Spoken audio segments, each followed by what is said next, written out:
Why was she the only one who felt the cold in that briefing room? The men around her laughed quietly, trading half-spoken jokes about old scars and missions they couldn't admit to. The walls hummed with the low tension of soldiers who had known each other long enough to speak without words. She stood at the back, her breath shallow, her face unreadable. The fluorescent lights buzzed above, casting everyone in a pale shade of gray. Rebecca Morgan, call sign Shadow. No one had given her that name with affection. It was a label, a reminder that she was not one of them. She wasn't part of their closed loop, their unspoken brotherhood. She was the sniper, detached, silent, pulled into Task Force Omega because someone thought her rifle and her patience would be useful.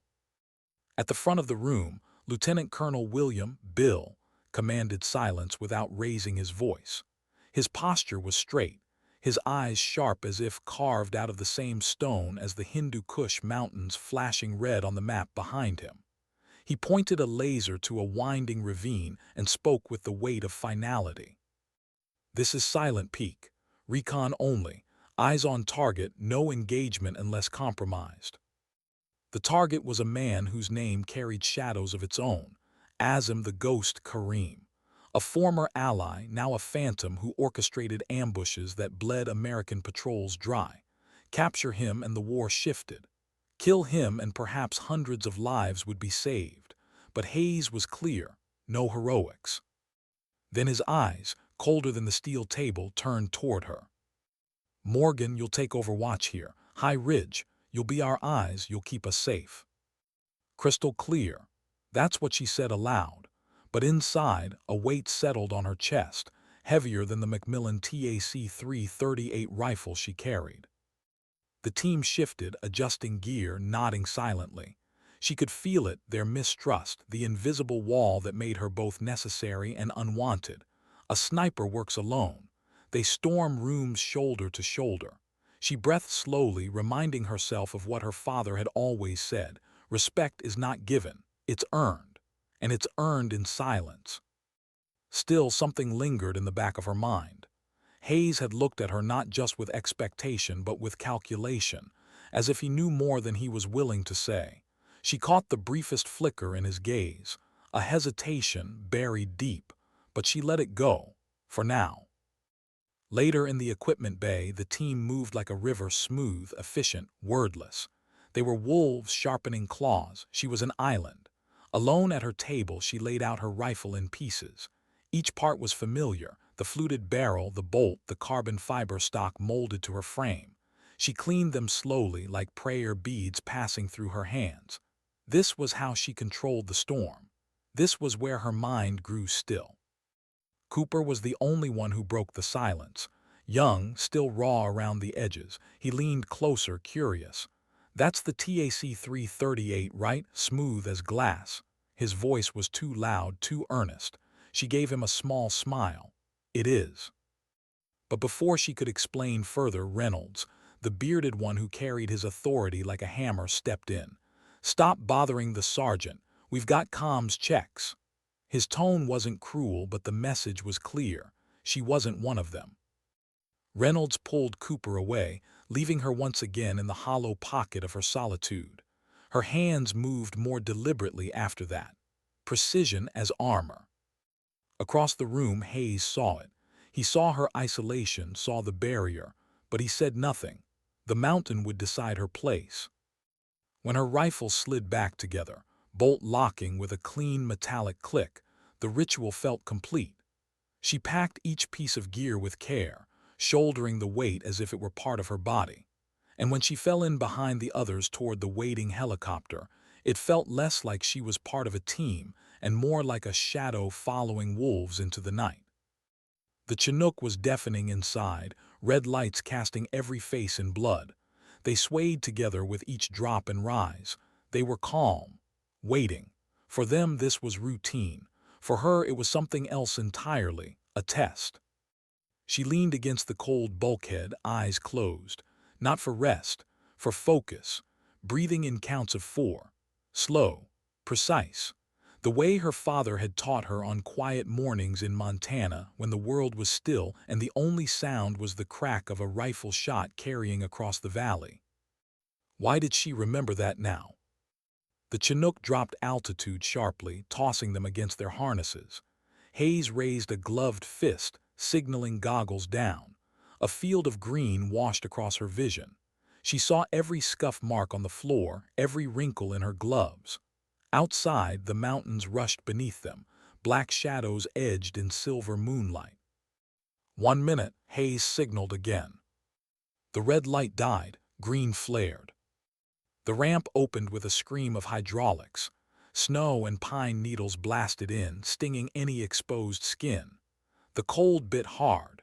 The men moved as one, boots striking snow, melting instantly into formation, wolves in their element.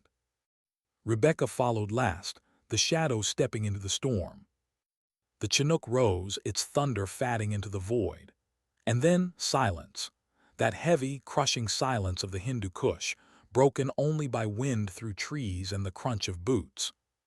They marched for hours, through snow that swallowed their knees, through shadows that hid both beauty and death.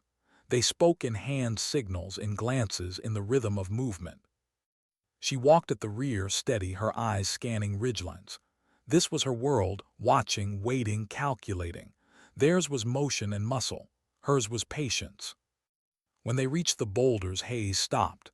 He pointed, down into the ravine for the team, up toward the barren ridge for her, Silent Peak, her post. She nodded once, no words. And just like that, she was alone. The silence grew thicker as she climbed. Each step was a battle against gravity and the 60 pounds on her back. But there was something calming in it, too. No one to judge, no one to doubt.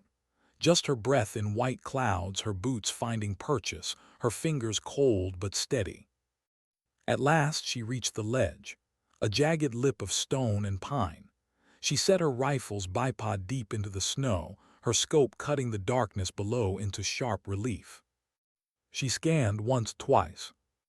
The briefing had said 4 to 6 guards. She counted 10, one machine gun nest hidden where the satellites had missed. Her lips pressed into a thin line. She reached for her radio. She needed to warn Hayes. She needed.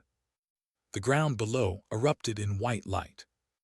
The blast came a second later, a gut punch that rattled the mountainside. Her scope caught it all, the 2 men in the lead thrown down like rag dolls, the others scrambling to the walls of the ravine. And then the flashes, dozens of them, a storm of fire pouring from concealed high ground.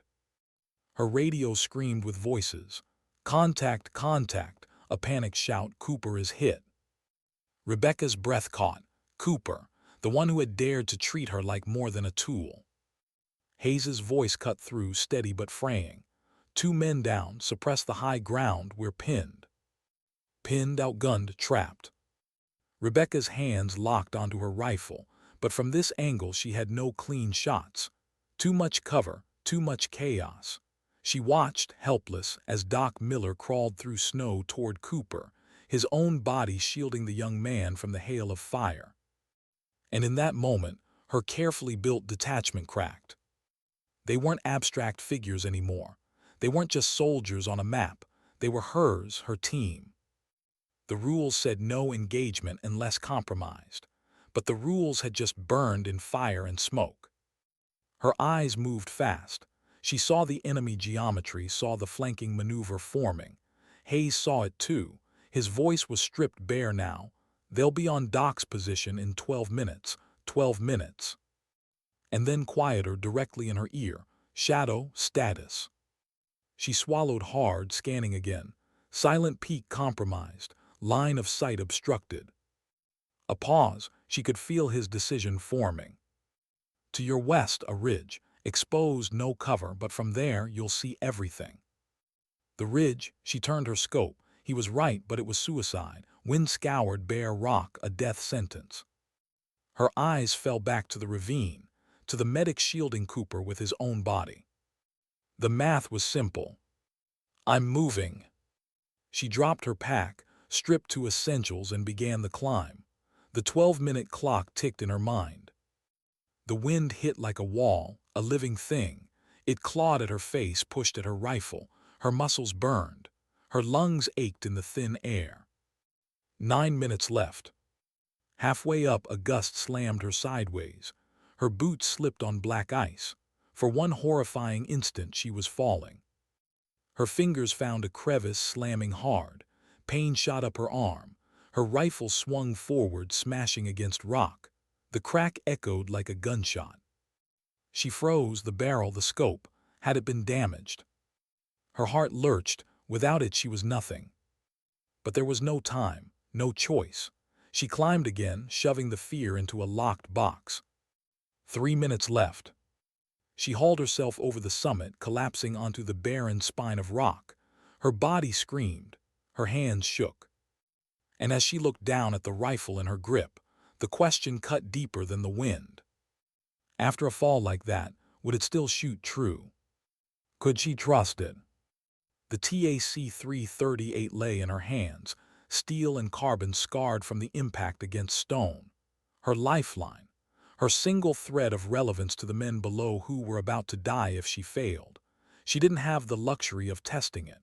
There was no second chance, no backup weapon that could reach across 3 kilometers of wind and chaos.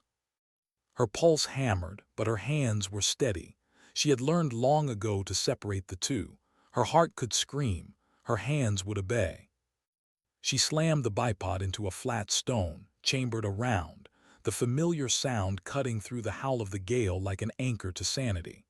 She lay flat, cheek pressed against the freezing stock.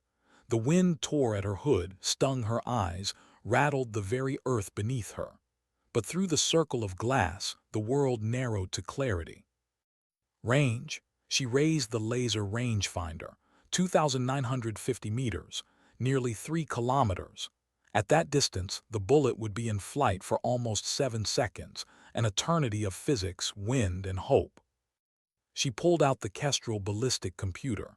Numbers blinked back at her. Wind gusts at 60 kilometers per hour, temperature below freezing, pressure falling. It gave her a solution, a digital best guess. But she knew better. Machines could measure the here and now.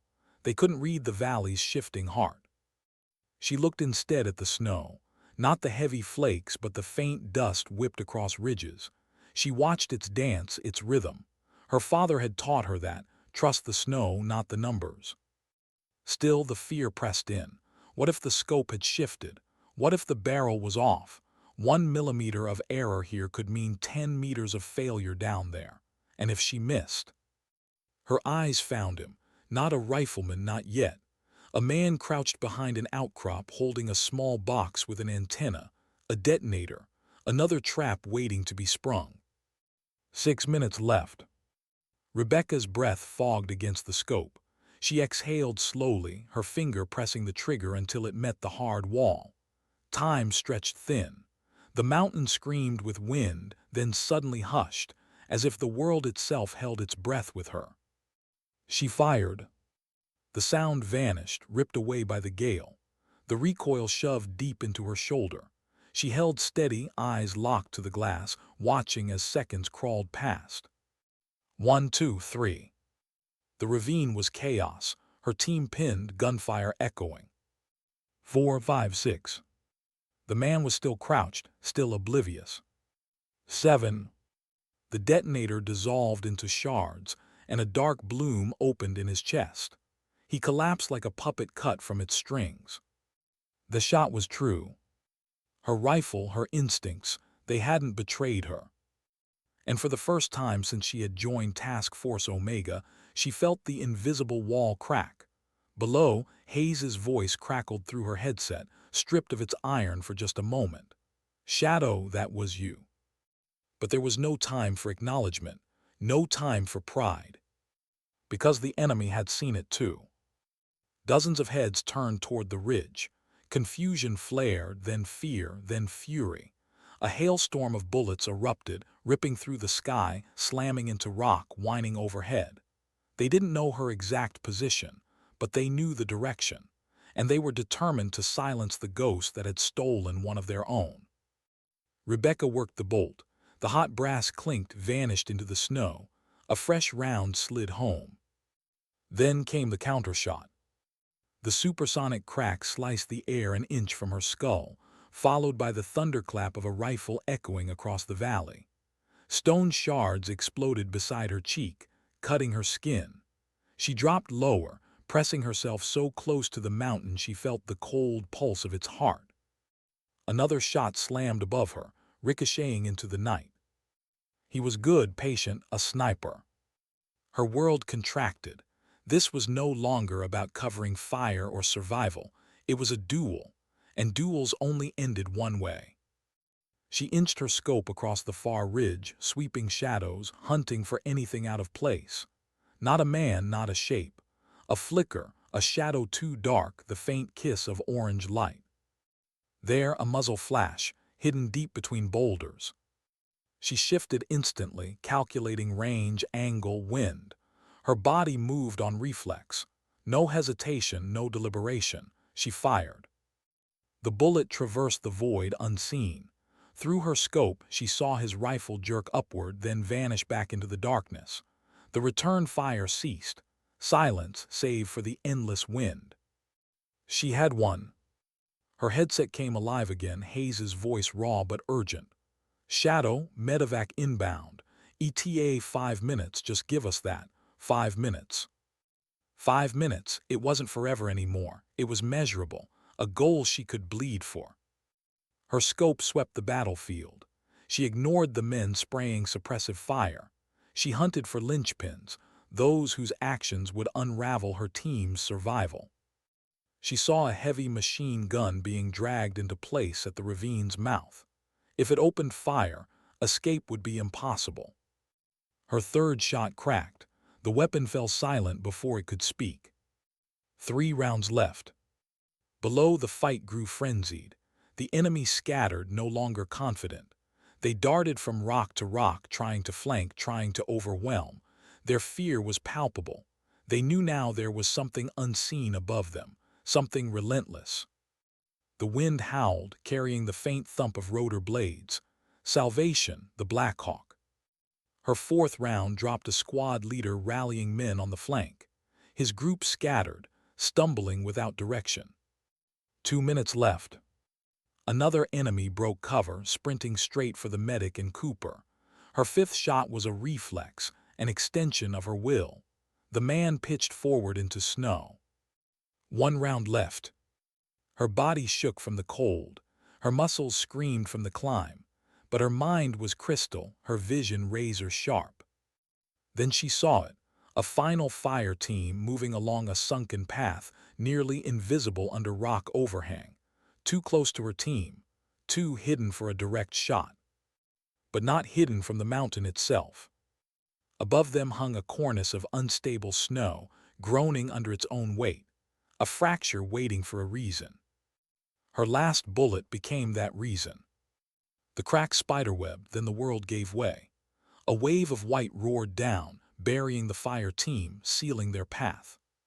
Silence followed, broken only by the deafening thunder of rotor blades overhead.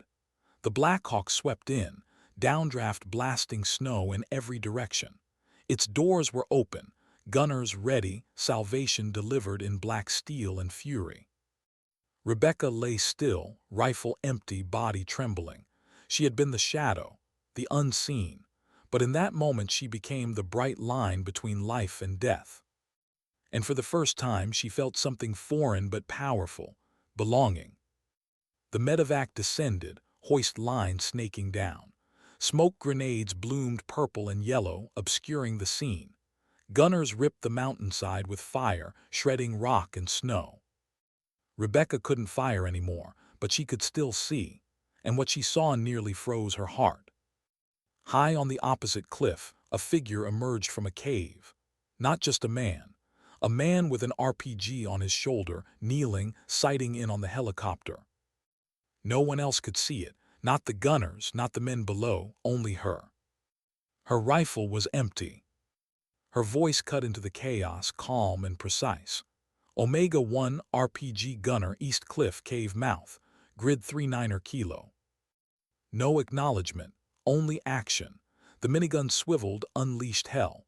Rock, cave, and man vanished in a storm of fire before he could fire. The wounded were lifted. Hayes's voice roared in relief. Dust off complete, package secure, move to secondary extraction. The wolves were alive, because of the shadow. But Rebecca knew the truth. She was still alone, 3 kilometers from her team, rifle empty, enemy regrouping. The hunt wasn't over. Was survival even possible, without a bullet left in the chamber? Rebecca collapsed her bipod, slung the empty rifle across her back, and forced her trembling body to move. Every step down the ridge was a battle against the mountain itself. The wind clawed at her, threatening to peel her from the rock and dash her into the ravine below. Her muscles screamed with exhaustion, but she shoved it all down. The fight wasn't over.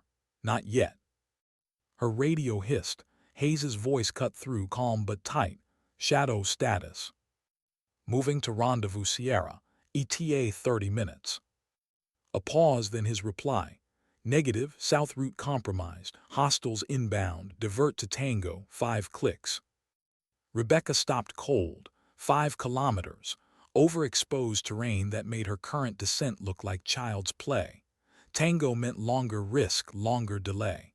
And if Omega waited, they'd be vulnerable too. Sir, she said, breath ragged, don't wait for me. I'll find my own way out. Not happening, Shadow, Hayes snapped. We all go home or nobody does. His words landed heavier than the pack on her shoulders. We all go home. No team had ever said that for her. No one had ever risked themselves on her behalf. She didn't answer at first, couldn't, then finally, copy, moving to Tango. She adjusted course, traversing laterally along the cliffside. Every step demanded patience, testing each foothold, each grip on rock. Below, she heard sporadic gunfire, the enemy regrouping, their anger burning hotter now that the Black Hawk had stolen its prize. 20 minutes into the traverse, Hayes's voice returned, lower, more urgent. Shadow, be advised. 5 tangos tracking north. 1 click south of you. Looks like they're hunting. Her chest tightened. They'd found her trail. She scanned quickly, eyes landing on a narrow crevice in the rock face. A slit barely wide enough to wedge herself inside. It was suffocating, but it offered concealment. She slid in, pressing her back to one wall, boots to the other, body wedged like a trapped animal. The wind howled outside. Time crawled. Then voices, carried on the air, sharp, guttural, moving closer. Through a gap in the rock, she saw them. 5 men. One kneeling to the snow, picking up something small, metallic. Her stomach dropped, a casing, hers, left behind in her hurried retreat. The man held it up like proof. He called out, his voice full of triumph. They knew now, she was close. The group spread out in a skirmish line, methodical, sweeping every hiding place. Rebecca's hand slid to her sidearm, 6 rounds in the magazine. If they found her here, she would go down fighting. Her breathing slowed, steady, as her father's words echoed in her mind. If you can't hide, you fight. If you can't fight, you wait. The scarred man, the leader, moved closer, 10 meters away. His eyes scanned the rock, sharp and predatory. He was going to find her. Her thumb brushed the pistol's safety, ready. Then cracks of distant rifle fire. Not hers, not enemy, Task Force Omega. The hunters froze, startled, more shots. Then the staccato chatter of an M4. Hayes was drawing them off, creating chaos. The leader barked orders. 4 of the men turned, moving downslope toward the noise. Only the scarred man stayed, suspicion carved into his face. He scanned again, slower, more deliberate, and then his eyes locked on the crevice. He raised his rifle. Rebecca's pistol came up, ready to fire. The world slowed to a crawl. She would take him with her, even if it was her last act. But before either trigger could be pulled, the air thundered. Rotor blades. The Black Hawk surged back over the ridge like an avenging storm, door gunner opening fire. A line of impacts ripped the ground around the scarred man, driving him back. Snow and rock erupted in sprays. Rebecca exploded from the crevice, sprinting across open slope, heart hammering. Bullets snapped at her heels, the fighter's fire chasing her shadow. But the gunner kept him pinned, buying her seconds. The helicopter dropped lower, close to the jagged ridge. A crewman leaned out, arm extended.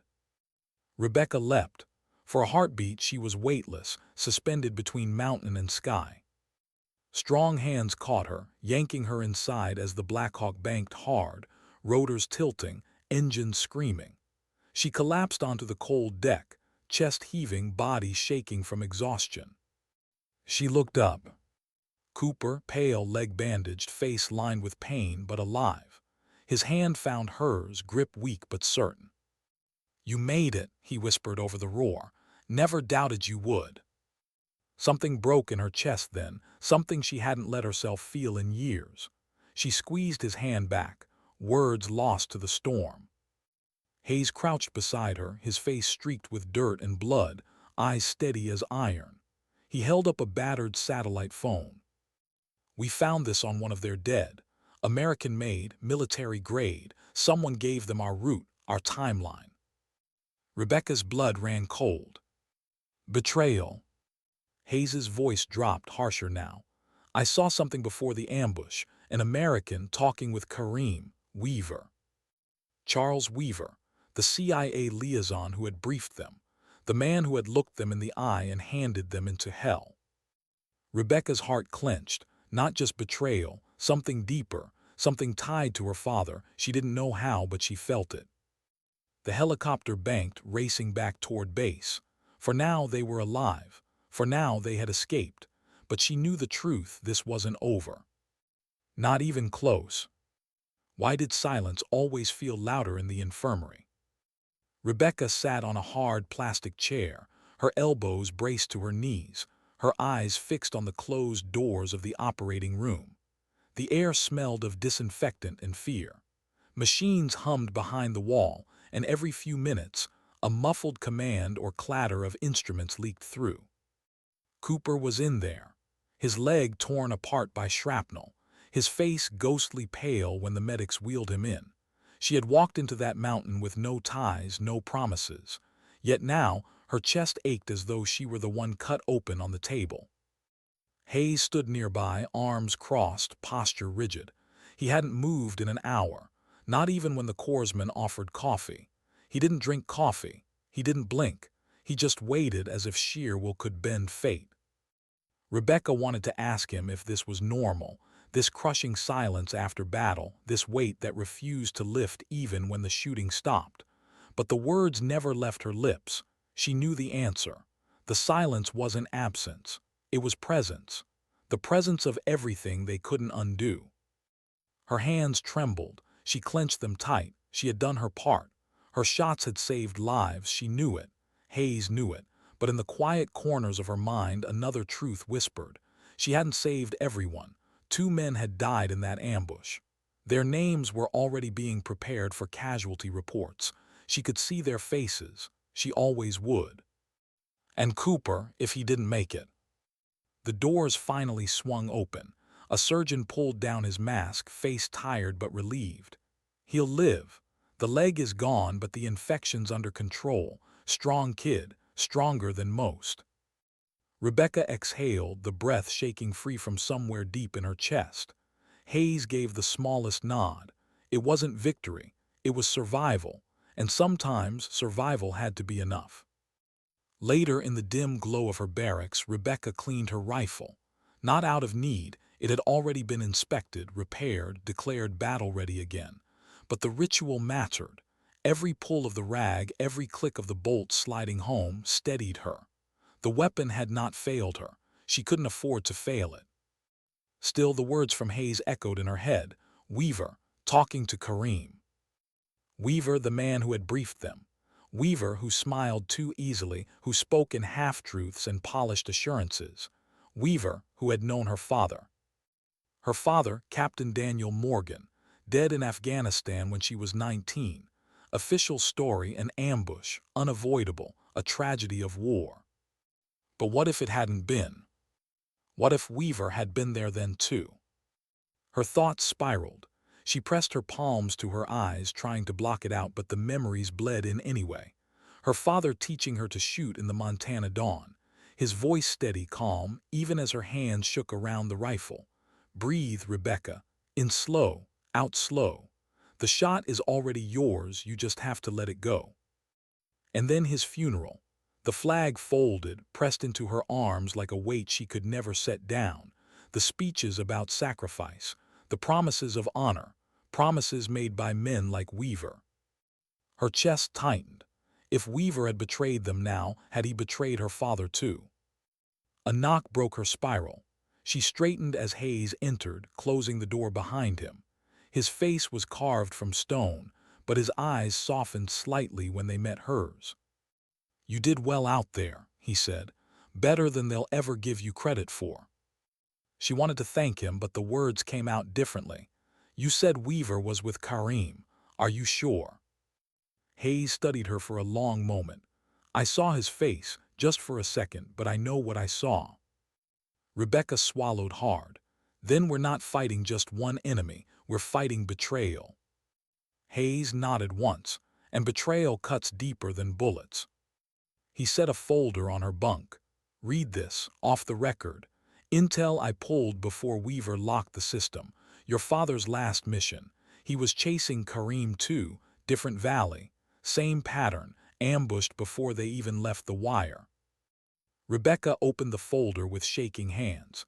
Inside were grainy satellite photos, mission logs, fragments of decrypted comms. And there, circled in red ink, was a single note in her father's handwriting: "Trust no one, especially Weaver." Her vision blurred. The letters swam, heavy with years of silence. Hayes's voice was low, almost gentle. He knew, and it killed him.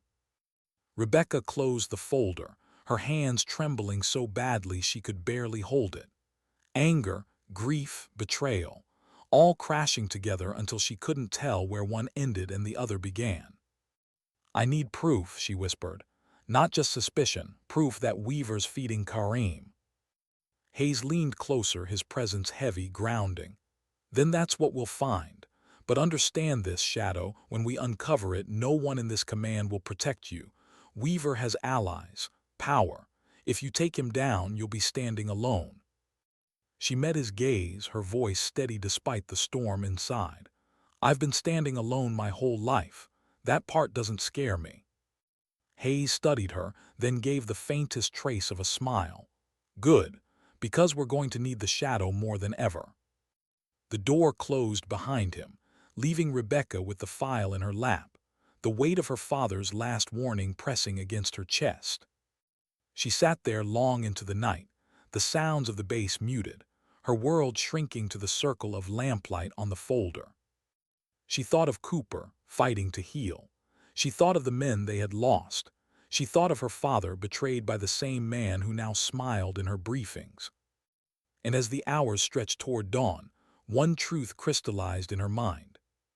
This wasn't about survival anymore. It was about justice. Why did they all stop talking when she walked into the room? The mess hall was alive with low voices, clatter of trays, the tired rhythm of soldiers trying to pretend life was normal. But when Rebecca stepped through the door, the atmosphere shifted, subtle but sharp. Conversations clipped, eyes cut toward her, then away. She felt it in her gut. They had heard the rumors, the sniper who worked alone, the woman who didn't belong, and now, maybe worse, the whisper that she was too close to Hayes, that something secret passed between them. In a place where trust was currency, she was bankrupt. She carried her tray to an empty table, sat with her back to the wall, and forced herself to eat. One bite at a time, flavorless, mechanical, but her mind was elsewhere, on the folder Hayes had given her. On the single note in her father's hand: "Trust no one, especially Weaver." She needed proof, not theories, not suspicion, hard evidence, but Weaver wasn't careless. He wouldn't leave trails lying in plain sight. She would need to move like a ghost to become the very Shadow they had named her. Her chance came sooner than expected. That evening, Weaver called for an intelligence update in the briefing room. He stood at the front with his perfect smile, his polished suit jacket incongruous among fatigues.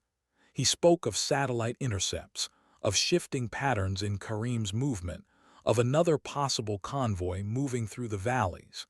He clicked through slides with the confidence of a man who believed no one could question him.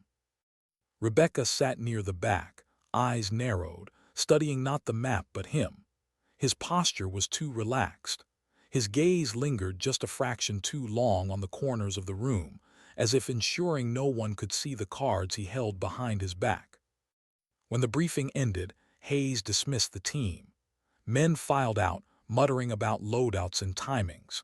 Weaver gathered his papers, slid them neatly into a leather folder and tucked it under his arm. Rebecca rose casually, letting the group carry her toward the door, but her eyes never left that folder. Later, when the corridors thinned and silence returned, she doubled back. She knew Weaver's habits, knew he preferred the comms hut on the far side of base, where encrypted lines ran like arteries through the walls. She moved through shadows, her steps silent, her body low. At the hut's narrow window she crouched, peering through the slats. Weaver was inside, alone, phone pressed to his ear, his voice low, urgent. No, not yet, they suspect nothing. The ambush failed, but Kareem will adjust, yes. The girl survived, she's dangerous, more dangerous than her father ever was. Rebecca's heart stopped. Her and her father, in the same breath. Weaver turned slightly, the light catching his face. Cold, calculating. Don't worry, she won't last long. Hayes can't protect her forever. She forced herself back into the shadows, every nerve screaming. The urge to storm in, to put a bullet in him, burned in her veins. But that wasn't what her father would do. Her father had believed in patience, in proof. She slipped away unseen, the words seared into her memory. That night she sat on her bunk with the notebook open, scribbling every detail. His tone, his phrases, the certainty in his voice. But without a recording, without tangible evidence, it was her word against his. And in this war his word carried weight. Hers did not. The next day she felt the shift. Reynolds approached her during weapons checks, his tone curt. Hayes says you're cleared for the op, but some of us are wondering where your loyalties really lie. She looked up sharply. What's that supposed to mean? Reynolds's eyes were cold. You disappear at night. You avoid the squad. You whisper with Hayes behind closed doors. You want us to trust you, Morgan. Then stop acting like you're hiding something. Her jaw clenched. She wanted to tell him the truth, that she was hiding something because it could get them all killed if spoken too soon. But she couldn't. Not yet. Instead, she met his stare and said, "My loyalty is to the man standing next to me when the bullets start flying. Always has been. Always will be." He studied her, searching for cracks. Finally, he grunted, "Then prove it tomorrow." Tomorrow, the next mission. Weaver had said it himself. A simple intercept of a convoy near the river valley. But Rebecca knew better now. Nothing with Weaver was simple. That night Hayes found her again. This time his face was harder, his voice lower. "You found something, didn't you?" She hesitated, then nodded.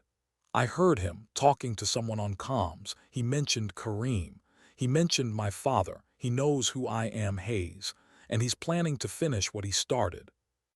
Hayes's eyes narrowed. "Did you record it?" "No, just my word." He cursed under his breath, packing. "That won't be enough. Weaver's got brass in Washington eating out of his hand. Without hard proof, they'll bury us before they bury him." Rebecca leaned forward, her voice sharp. "Then we get hard proof, tomorrow on the op." Hayes stopped packing, looked at her. "That convoy, you think it's a setup?" "I know it is," she whispered. "And when it breaks bad, Weaver will show his hand. That's when we'll take it." For a long moment, Hayes studied her, the weight of command pressing behind his eyes. Then he nodded slowly. "All right, Shadow, but if we play this wrong, they'll write both our names in the sand and let the wind erase them." Rebecca's hand tightened around her father's note, the ink smudged from her constant touch. "Trust no one, especially Weaver." Her father had died because no one listened. She would not make the same mistake. The next morning, as dawn bled across the mountains, Task Force Omega moved out. Their breath steamed in the frozen air, boots crunching through frost. Reynolds shot her a glance as they fell into formation. Not friendly, not hostile, just watchful, waiting to see if she would prove herself or betray them. Rebecca's rifle rested against her shoulder, its familiar weight grounding her. But inside, a storm raged. She wasn't just carrying a weapon into battle. She was carrying truth, and truth was heavier than steel. The convoy was out there, the trap was waiting, and so was Weaver. What none of them knew, what only she had begun to realize, was that the man they were about to fight wasn't the real enemy. The real enemy was the man who called himself ally. Why was the valley so quiet? The sun had barely lifted above the jagged peaks, painting the snow in muted gold. Task Force Omega moved in silence, their boots pressing patterns into the frost. They were shadows among stone, yet every sound felt amplified, the clink of gear, the scrape of a rifle strap, the faint hiss of breath. Rebecca kept her scope scanning, the TAC-338 resting in her hands like a living thing. They were supposed to intercept a small convoy here, Weaver's intel claiming 3 trucks, lightly armed. Too easy, too clean. Her stomach churned. Nothing about Weaver was ever clean. Hayes moved at the front, silent, his eyes always searching. Reynolds walked tight behind, his posture tense. Even Cooper, hobbling on crutches and still refusing evacuation, insisted on joining. "Can't let you all have all the fun," he had said. His grin had been weak, but his will unbroken. They reached the observation ridge overlooking the valley floor. Snow stretched wide, broken by a thin river glinting like glass. The convoy should have been there, but the road lay empty. Reynolds cursed under his breath. Where the hell are they? Hayes didn't answer. He lifted his binoculars, scanning the horizon. His jaw tightened. Rebecca swept her scope, searching, and then she saw it. Not trucks, trenches, freshly dug, camouflaged with snow, firing positions etched into the earth like scars. Her throat tightened. Contact north slope, at least 24 fighting positions. Before Hayes could respond, the valley erupted. Mortars screamed down from hidden tubes, slamming into the ridge. The world exploded in fire and snow. Men dove for cover, weapons up, shouting over the chaos. Reynolds shouted, "Ambush, it's a trap." Rebecca dropped prone, her scope cutting through smoke and snow. Fighters poured from the trenches, rifles flashing. Dozens, maybe more. The convoy had never existed. The entire op had been bait. Weaver's bait. Hayes's voice crackled over comms, calm but urgent. "Shadow, take high ground, pin their advance. We'll hold the line." She sprinted to a rock outcrop, dropped to her belly and began firing. Her first shot dropped a squad leader waving men forward. The second shattered a machine gun crew. The third silenced a sniper crawling into position. But for every man she cut down, 2 more surged forward. Reynolds returned fire with brutal precision, his M4 spitting short, controlled bursts. "They knew we were coming. Someone fed them our route." The words were knives in the air. No one said Weaver's name, not yet, but everyone felt it. Rebecca's scope swept again, and then she saw him. Far behind the lines, half hidden in a ruined farmhouse, a figure in civilian clothes. A man with his hands clasped behind his back, observing like a conductor at an orchestra of death. "Weaver!" Her chest locked. Her finger pressed the trigger halfway down before she froze. If she fired now, she'd have only her word. They'd say she panicked, that she killed a CIA officer in the fog of war. No, she needed proof. She forced herself to breathe, forced her finger to ease back. But Weaver saw her. Across the valley, his gaze lifted. For a heartbeat, their eyes met through the scope. His smile was small, cold, knowing. And then he vanished into the farmhouse shadows. Bullets snapped around her head, forcing her down. She shifted, returning fire, keeping the enemy pinned. But her mind burned. She had seen him, alive, on the wrong side, watching them die. A scream ripped across the comms. "Doc's down." Rebecca swung her scope, saw Miller dragging himself through snow, blood pooling beneath him. Cooper crawled toward him on his crutches, firing one-handed, desperate. Her heart clenched. She took out the fighter advancing on them, the bullet striking true. Another rushed in, she dropped him too, but she couldn't be everywhere at once. Hayes's voice was raw now. "Shadow, we need extraction, call it." Her fingers flew over the comms, relaying coordinates, marking smoke. But as she spoke, static burst in her ear. Jamming. The enemy was cutting their lifeline. Reynolds cursed. "We're boxed in, we'll never make it." "No," Hayes growled, steady as steel. We hold until Shadow finds us a way out." Her scope swept the field, searching for anything, a weakness, an opening, and then she saw it. A fuel truck, half buried in snow near the trenches, its rusted tank leaking faint trails of dark liquid into the white. If it went up, it could break the enemy line. Her breath steadied. She adjusted her aim, calculated the angle, the wind, fired. The bullet punched through metal. For a moment, nothing. Then fire ripped the valley apart. A bloom of flame swallowed trenches, men screaming as the shockwave tore through snow and stone. The enemy faltered. Omega surged, their rifles spitting fire, driving the attackers back. Hayes's voice thundered, "Push, push to the river now." They moved, wounded dragged, weapons blazing. Rebecca covered them, her scope cutting down threats one after another. Her body burned, but she kept firing. As they neared the river, rotor blades thundered overhead. Not friendly, enemy gunships. Rebecca's chest clenched. Weaver had planned it all. The first helicopter swept low, rockets streaking. Snow and stone exploded, cutting them off. Reynolds shouted, "We're finished." But Hayes wasn't looking at the helicopters. His eyes locked on Rebecca. "Shadow, you see him." Her scope swung back to the farmhouse.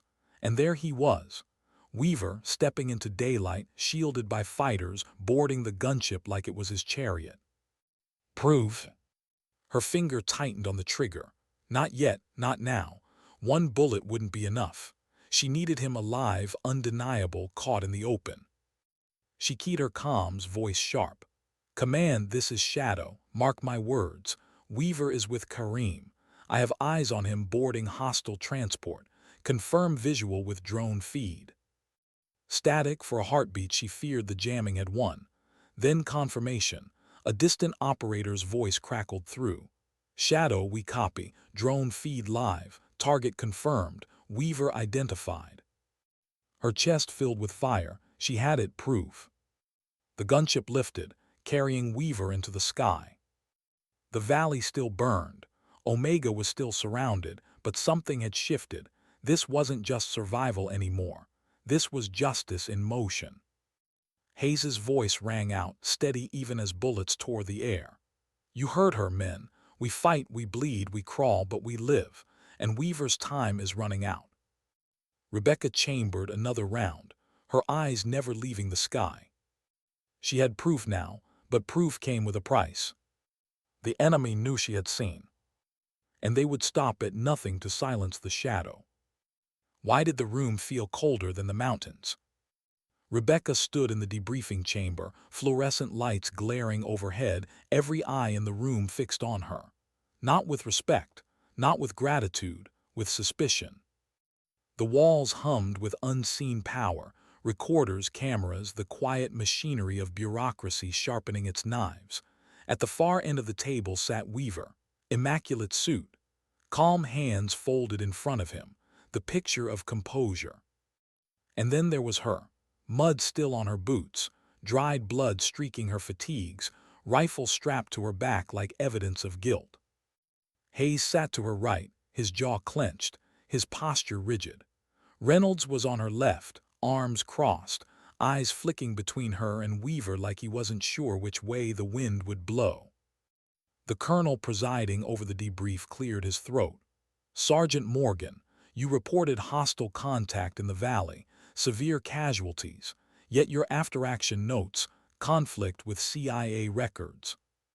Rebecca's chest tightened. This was it, Weaver's counterstrike. She kept her voice steady.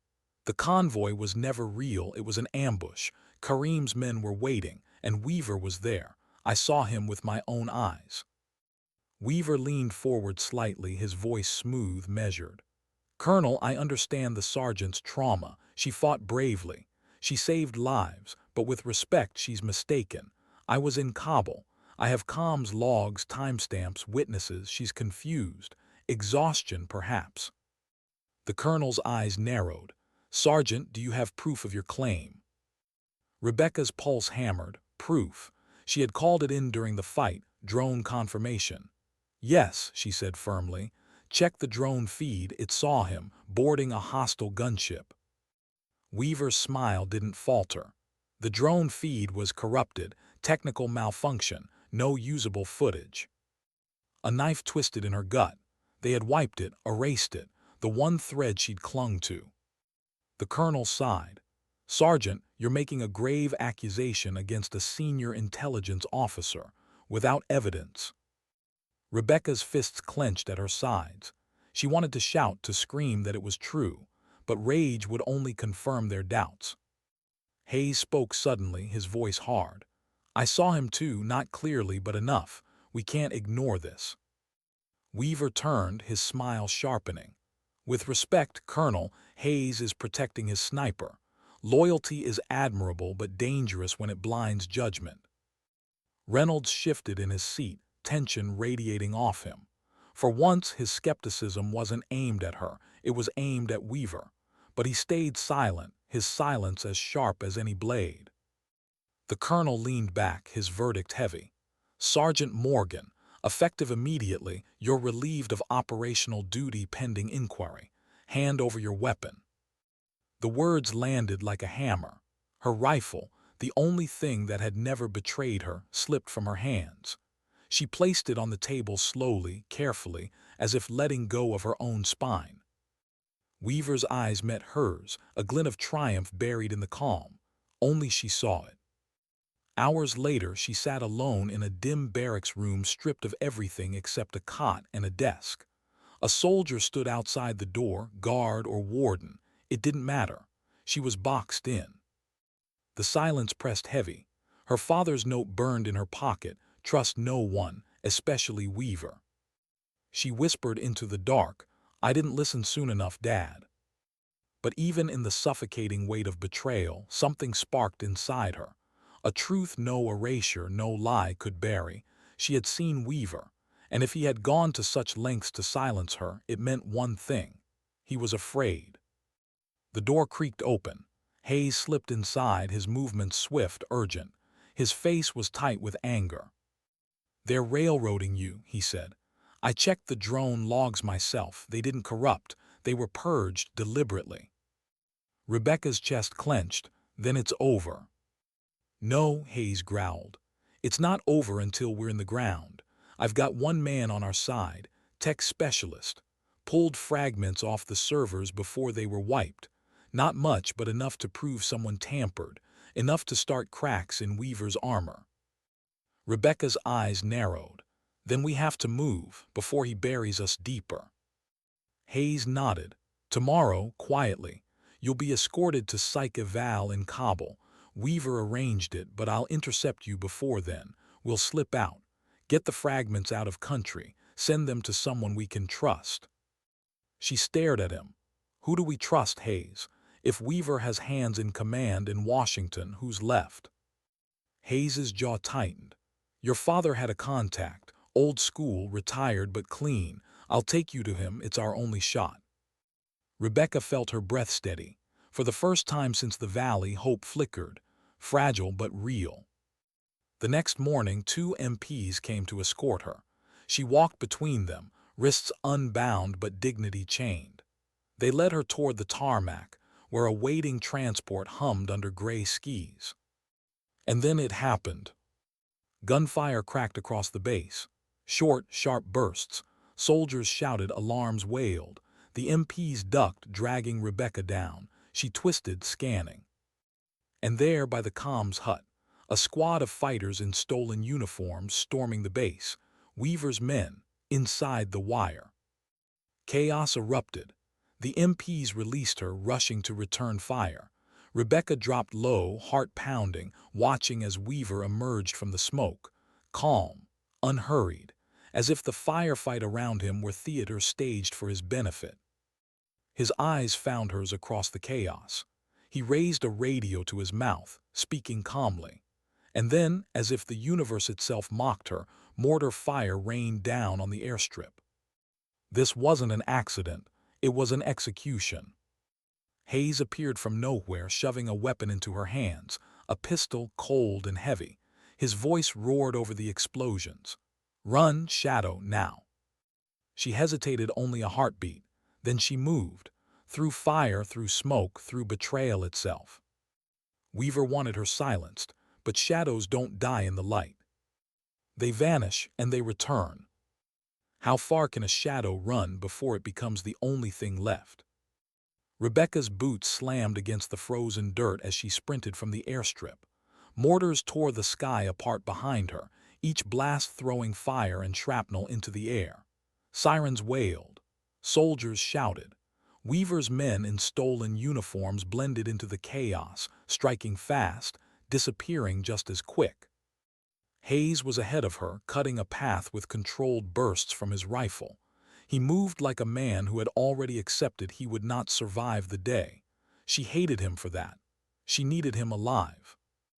They ducked into a maintenance tunnel beneath the hangars, the noise above muffling into a low, suffocating hum. Rebecca's chest heaved, lungs raw, hands still tight around the pistol Hayes had given her. It felt small, too small for what they were carrying. Hayes leaned against the wall, blood seeping through his sleeve. He waved her off before she could speak. "Not bad, I'll make it. We don't stop." Rebecca swallowed hard. "Where?" "To the south fence. There's an old Jeep, unmarked. We drive until the road runs out." The tunnel spat them out near the wire perimeter. Beyond it, the mountains rose black and merciless against the dawn. Rebecca's father had once called mountains honest. They gave nothing they didn't take back. Today, they felt like judgment. Hayes cut the fence with wire clippers, motioning her through. As they ran for the Jeep, she glanced back once. Through the haze of smoke and flame, she saw him. Weaver. Calm, untouched, watching her escape with a faint smile. He didn't chase. He didn't need to. His reach was longer than bullets. The Jeep roared to life, tires chewing frozen earth. They sped south, mountains swallowing them whole. Hours bled into silence, broken only by the engine's growl and Hayes's ragged breathing. Finally, the Jeep rolled to a stop near a cliffside cabin, old and weathered, hidden among pines. Hayes killed the engine, slumping back in his seat. "This is it," he muttered. "Your father's contact, retired colonel, name's Rourke, old-school patriot. If anyone will listen, it's him." Rebecca helped him out, her shoulder under his arm as they approached the cabin. The door creaked open before they reached it. An older man stepped out, gray hair wild, face weathered like stone cliffs, his eyes, though sharp as razors. He looked at Rebecca first, then Hayes, then the horizon. "You look just like him," Rourke said quietly. "Like your father. Come inside." The cabin was Spartan, maps, radios, stacks of yellowed files. Rourke poured coffee into tin mugs, his movements deliberate. "You're not the first to come here running from Weaver," he said. "Your father tried once. He didn't make it. Weaver made sure of that." Rebecca's throat burned. "You knew." Rourke nodded slowly. "I warned him, told him Weaver wasn't loyal to the flag, only to power. But Daniel, he thought he could outplay him. Weaver set the ambush. I saw the comms intercept myself."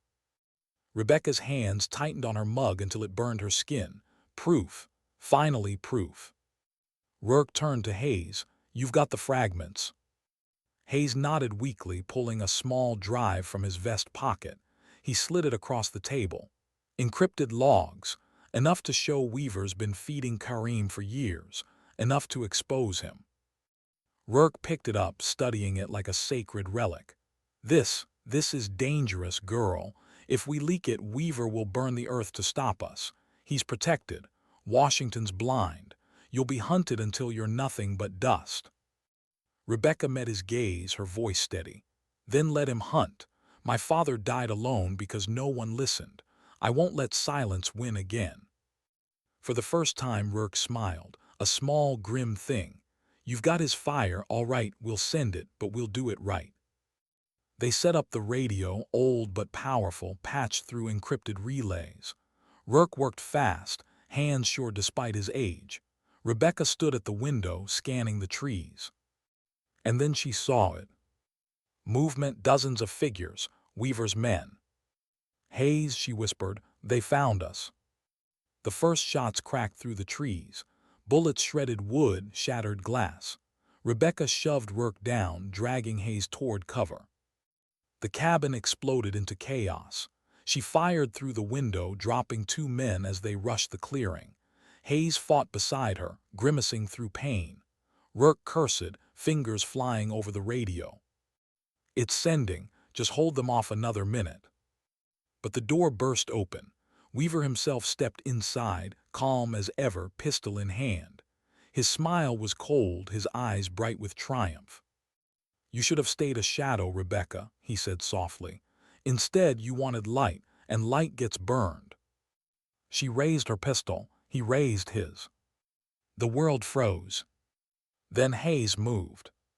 He shoved Rebecca aside, stepped into Weaver's line of fire. The shot cracked, echoing like thunder. Hayes staggered, blood blooming across his chest. Rebecca screamed, firing back. Her bullet struck Weaver in the shoulder, spinning him against the wall. His pistol clattered to the floor. For the first time, the mask slipped, his calm shattered, replaced by raw fury. He lunged, knife flashing. Rebecca met him head-on. They collided, crashing through furniture, fighting in a storm of splintered wood and blood. Weaver's strength was brutal, but her rage was older, deeper. It carried her. His knife slashed across her arm. Pain seared, but she didn't stop. She grabbed the weapon, twisted, forced it back. Their eyes locked, hers burning with her father's fire, his with cold malice. And then she drove the blade home. Weaver's breath hitched.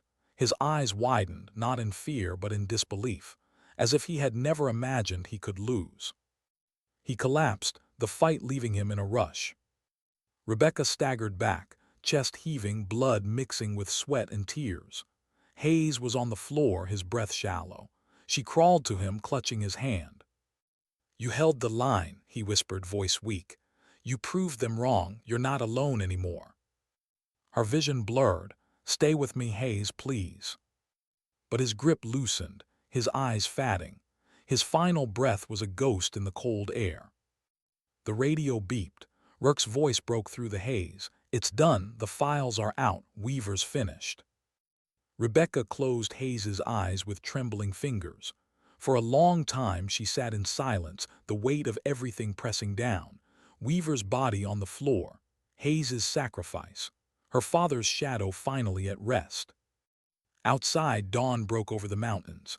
Pale light spread across snow and stone. The world kept moving, indifferent to the blood spilled. Rebecca rose slowly, her arm bound with a strip of cloth, her body battered but unbroken. She stepped outside, the cold air filling her lungs. Weaver was gone, but the fight against men like him would never end. She looked at the horizon, her father's words echoing in her heart. Respect is not given, it's earned, and it's earned in silence. Sometimes dignity doesn't speak. It simply acts. And then it vanishes into the shadows.